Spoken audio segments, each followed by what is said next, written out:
Gonna show you how to get started with Terraspace and non-cloud or on-prem here.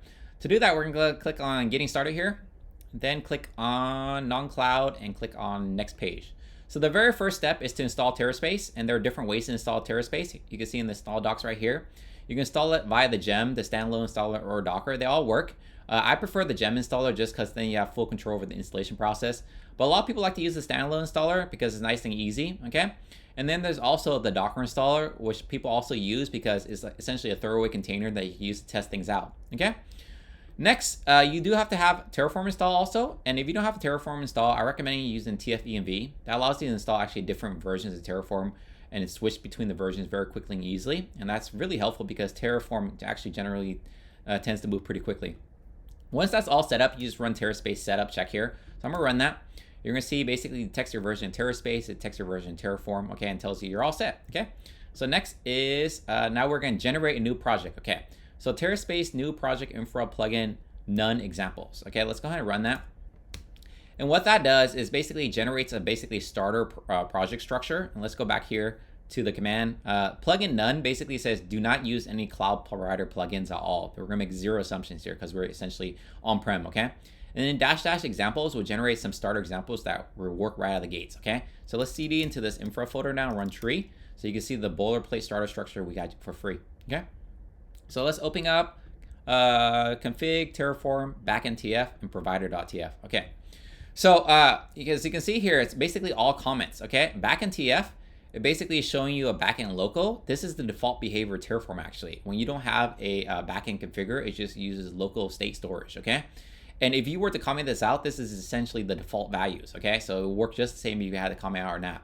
Now, local backend storage is fine for testing, okay? But when you want to actually use it in real life, you probably want to use, you want to store that state information somewhere. So I should show you this. Under config backend here, examples, there are more examples where you can store the state file. And if you're using on-prem, this might be relevant here. The GitLab actually provider or backend here is just, here's an example to show you how to configure that. So you can store your state in there if that's what you want to do, okay? Next is provider.tf. So the provider TF here, that's also all coming out because there are no assumptions. But it does have a note here just in case, let's say you start off with a data center and then you want to actually expand to the cloud. Then what you should do is actually add the provider plugin as a gem installation by adding it to your gem file here. And the way you would do that is you will grab one of these lines and change this to Terraspace, and you will put in plugin, then AWS for AWS provider, then let's say Azure, RM for Azure, and Google here, okay? And then what you would do is you actually run a bundle here, and then that will install the plugin that you need to use, okay? So that's just kind of giving you some guidance there. So all these files is basically going to be generated into a Terraspace cache folder, which I'll show you in a bit, okay? And then basically, Terraspace actually will allow you to do some templating logic processing, but since these files are so simple, it would essentially just pass it through, just not really doing anything to it, okay?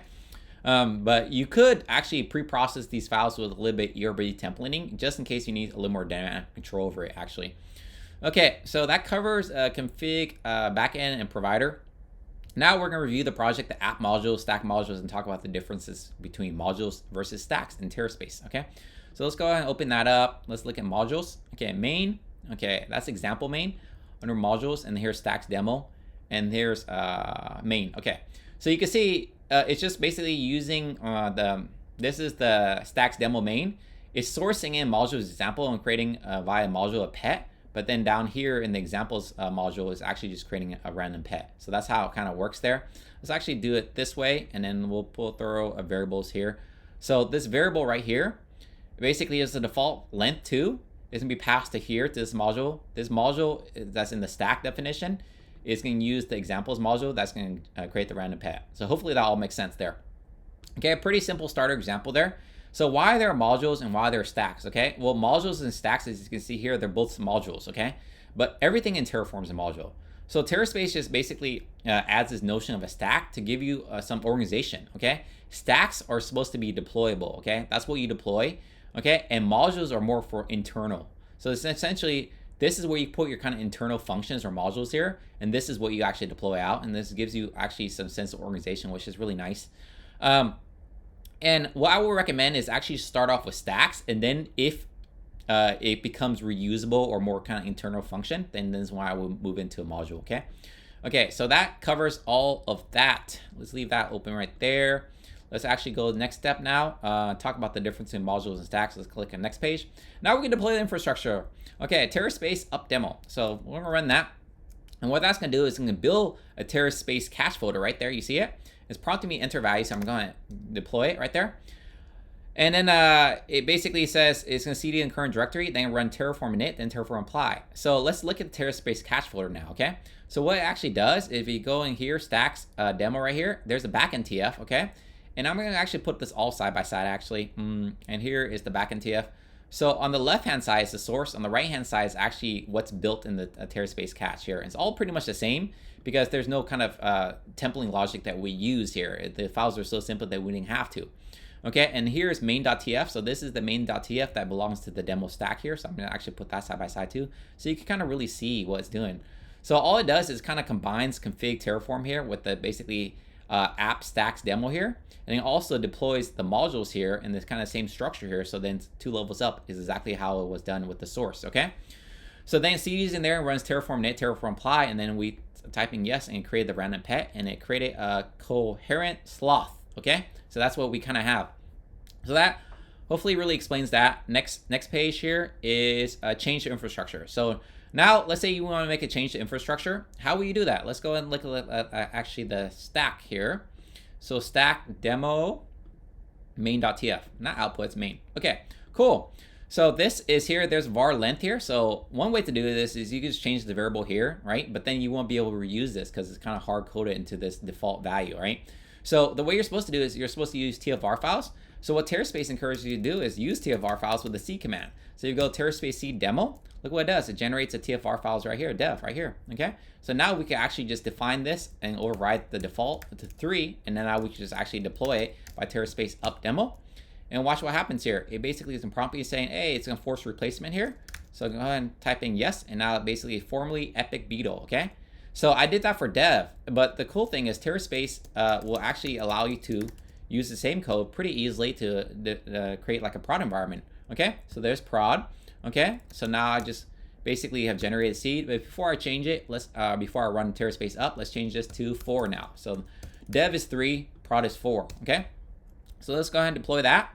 And you're gonna see now, it's gonna say length 4 right there, you see, yes, and now it's abnormally safely viable reindeer. Okay, so we have all that now, and we created that with the kind of the C command, and we changed the infrastructure and we reuse the same code. Okay, next page. Okay, update infrastructure, we already did that. Okay, and then destroy. So now we're going to destroy, actually let's destroy both dev and prod. So I'm going to go ahead and destroy both first the dev, so Terraspace down, enter formal epic beta, okay, and then I'm going to destroy prod now. Okay, ts env equals prod, and this time I'm going to use the -y flag just so you can see that when you use the -y flag, it bypasses the prompt, but actually does a plan no matter what, just in case you, let's say you're deploying a bunch of resources, you walk away, you won't come back and see what was destroyed, okay? So that's kind of a nice convenience there. But here, the one with length 4 has been destroyed now, okay? So that's pretty much it. That covers basically how you use Terraspace with a non-cloud or on-prem kind of setup here. And here's some next steps and some links in case you're using OpenStack or VMware vSphere here. And some links to more documentation here, and here's some also learning guides in the videos here. And here are all the kind of the features that Terraspace kind of has, okay? So hopefully that was helpful. Thanks.